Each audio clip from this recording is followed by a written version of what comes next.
Arzuları yarım qalan, arzuları yarım qalan, Gönçə gülü vaxtsız solan, Qarabağda şəhid olan neçə şəhidim var. Layla səsini duymayan, namərd qapısını döyməyən, heç vaxt özünü öyməyən neçə şəhidim var.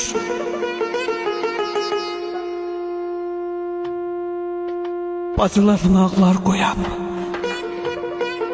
ürəkləri dağlar qoyan, qardaşın üzün solduran neçə şəhidim var.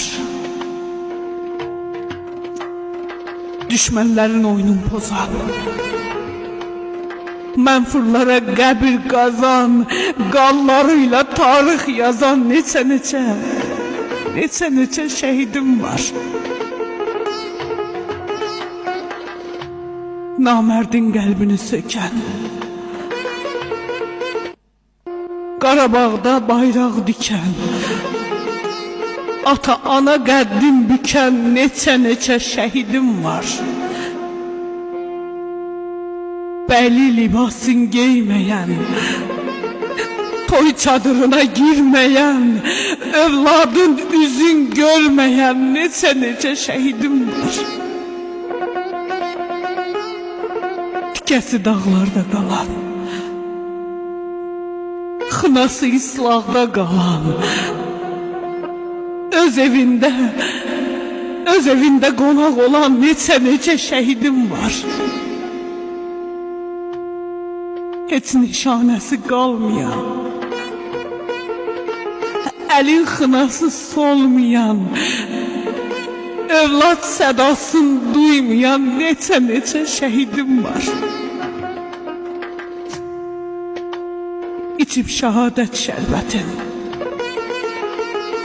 qoruyub namus qeyrətin, İmam Hüseyn əmanətin, İmam Hüseyn əmanətin neçə şəhidim var.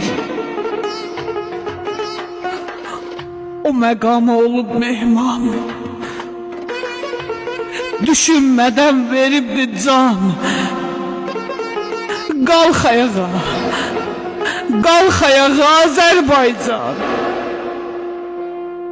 Neçə şəhidim var. Qalx ayağa Azərbaycan, neçə şəhidim var. Üzü